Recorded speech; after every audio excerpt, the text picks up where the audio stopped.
Hey aviators, Sean here. Come closer, a little more. Be honest. How many times have you gone to use the mouse to adjust things like your heading, your altitude or your speed? Instead of making that correction that ATC contacted you 3 times about, you simply zoom out of the cockpit like you're trying to book a window seat on Mars. Well, today we've got something that just might save your sanity. This is the Winwing PAP3, a Boeing-style autopilot panel with dedicated knobs for things that trip you up like heading, altitude or speed. It's beautifully backlit, and if you do want to get serious, you can purchase an additional magnetic switch replacing this little fella just here and faithfully recreate the switch movement of auto throttle disconnection in the 737. No more fumbling around the virtual cockpit. This gives you something solid to grab onto during those long, lonely flights. So buckle in everybody, let's see if this panel can earn a spot on your desk.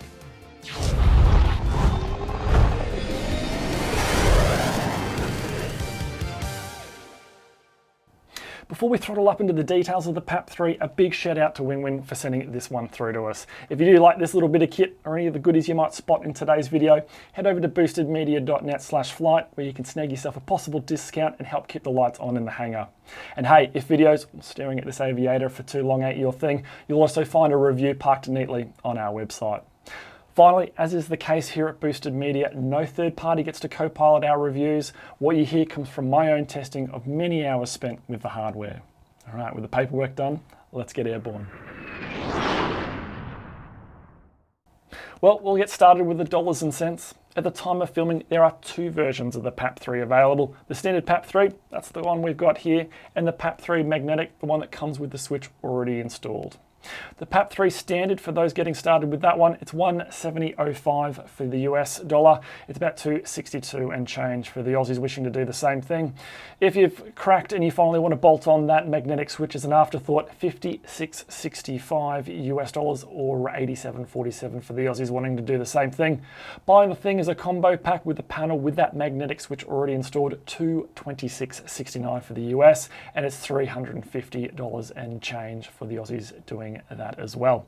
So take your pick, the basic or magnetic, cockpit levels of realism that probably won't have your bank account declaring an emergency landing. She's built as a 1-to-1 scalar kit, and honestly, it feels like it. At 477 millimeters wide, that's about 18.5 inches. I'll put it another way, it's about as roughly as wide as that economy seat on that 15-hour slog to Los Angeles you want to do. It stands at 92 millimeters high, that's just over 3.5 inches, and from the tip of the longest knob there on the front to the back, it's about 72 millimeters deep, just shy of 3 inches. Weight-wise, it's about a kilo, just under a kilo. It's about a touch over 2 pounds. Alrighty, having a look at what's in the box. You get the star of the show up first, the PAP3 itself. You get 4 mounting brackets. We've got 2 on the side mounted here at the moment and 2 just here. There's 2 lefts, 2 rights, so no matter which way you lean, this device has got you covered. There's USB-C Type-C, it's a Type-A data cable. There's a little tool bag and accessory bag for those who like to play IKEA.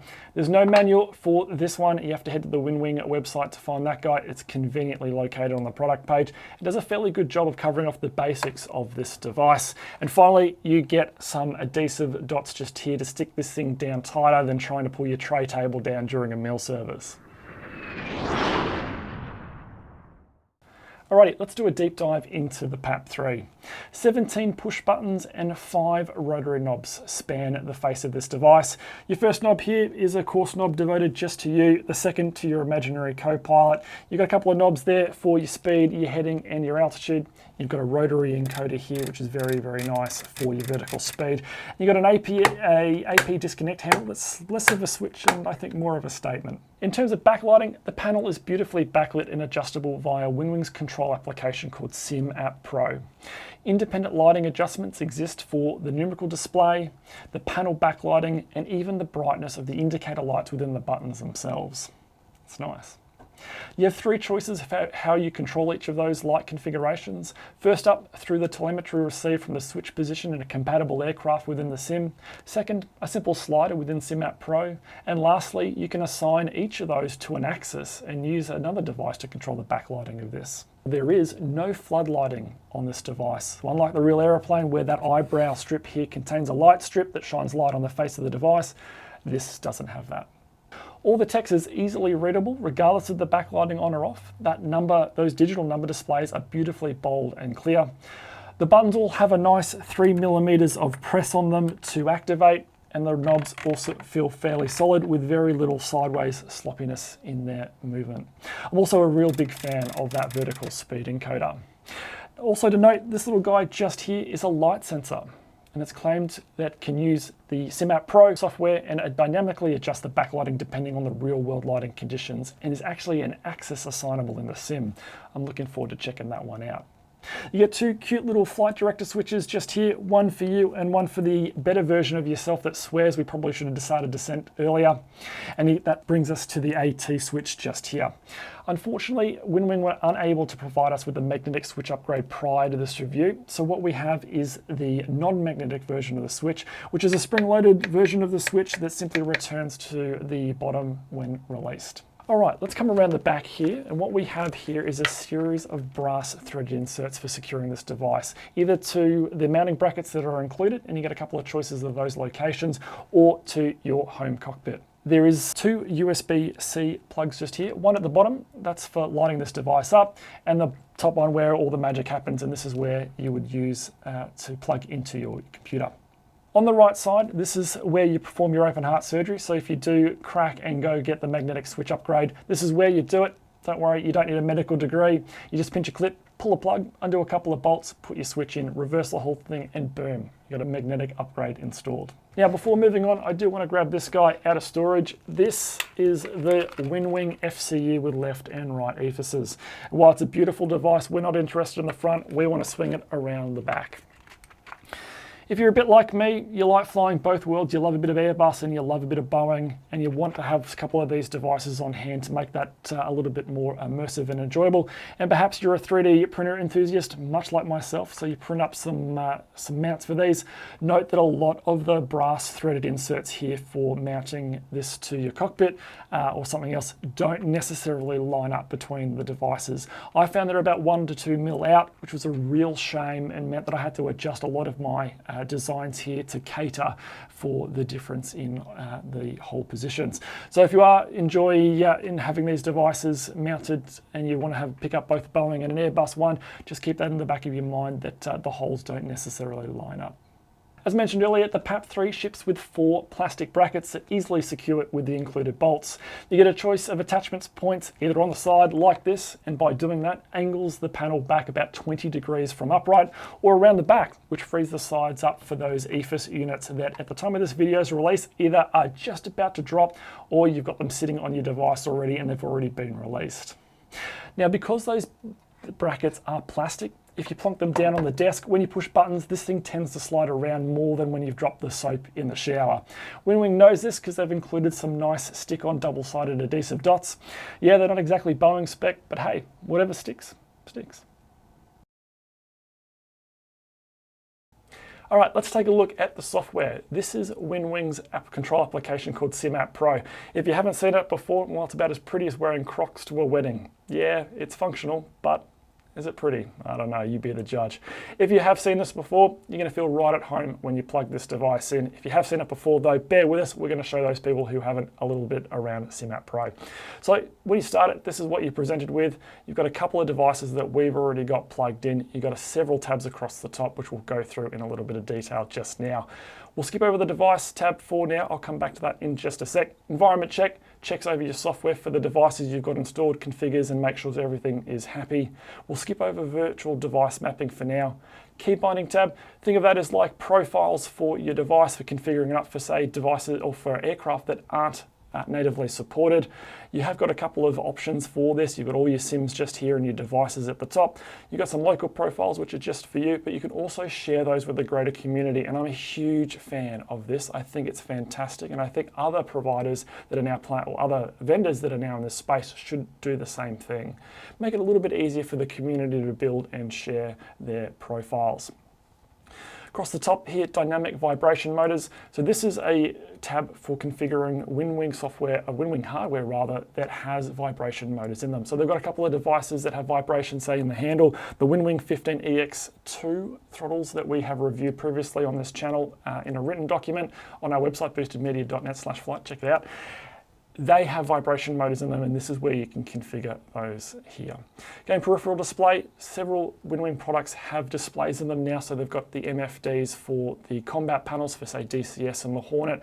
The MCDUs and the PFP devices from Winwing have them as well, and this is where you can configure those devices, set fonts and things of that nature. Not really applicable to what we're doing today. Up here on the top right, this little cog just here, think of this as the brains of the application, all the heart. This is where you can see the current version of the software you're on, change notes, you can update, you can fix the tool, you can do a whole host of other things as well. You can even change the language and the server that you're connected to. And you can also importantly set the configuration paths for the sims that you've got installed. Okay, returning to the main menu, and on cue, we've got a Sim App Pro update. We'll skip that one for now. We'll come back to it in a little bit. Back to the device tab here, we've got 3 devices installed. We've got the rotor pedals, which I'm a big fan of. We've got the PAP3, obviously, and we've got the MCDU, which is also a really nice bit of kit. If you do want me to review that, leave a note in the comments below and we'll add it to the list. We'll go into the PAP3. This looks pretty familiar for anyone that has the device at home. We'll start from the top. Up the top, there's several high-level bits of information there. The name of obviously the device, your serial number, your hardware version, firmware version. Just under that, you've got several tabs. We are on the test tab right now. The calibration tab for calibrating certain aspects of this device. Firmware update, pretty self-explanatory. Didn't need to do an update for this when I got it, which was quite nice. And restore default configurations, blow the config back, blow the config away, and get it back to the way that you received it from Winwing. Back on the testing tab here, you can see this bar that is across the top. That is actually our light sensor that I mentioned before. It is an axis, and if I put my thumb over it, you can see that axis drop away. If I grab my phone, turn the light on, shine the torch on it, look at it climb right up and max right out, pull the torch away. Hopefully I just didn't blow it up and it returns to normal. Yeah, beautiful, it's coming back out. Whew, didn't know whether I had gone too bright on that. But it's working, and you can assign that as an axis in the sim. Stepping down there, this is the panel itself that you can see just here. You've got the current state of all the switches. For example, if I go grab the course knob here on the left, and if I do minus it down here on the left, we've got a running log down the left there of all the actions that we're taking, and that's the same for all the buttons across the top there.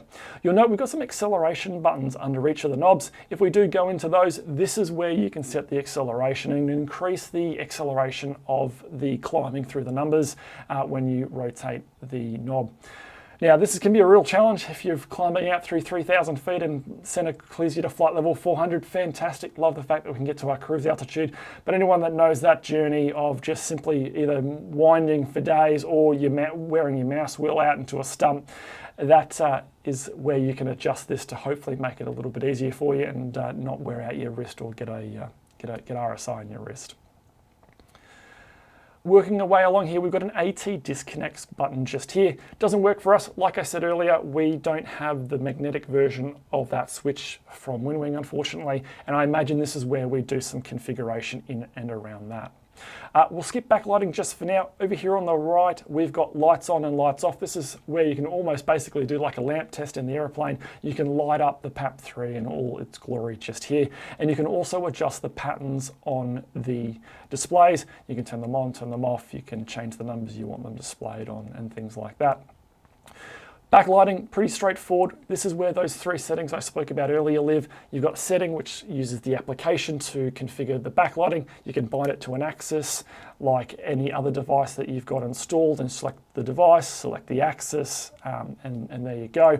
Or you can synchronize it with your game, and on a compatible airplane in a compatible sim, it will align itself with the appropriate knob and you can adjust it in game and have the panel light up appropriately.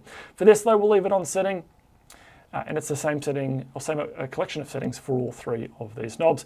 And you can just simply grab these sliders and adjust the backlighting of each of these respective settings just here.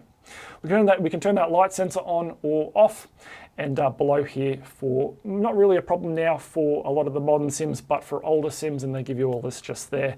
A lot of those older sims don't support joysticks with a lot of buttons on them. This is where you can change the mode of the device and basically separate it up into 4 sets of 32 rather than one device with 128. Less really a problem now.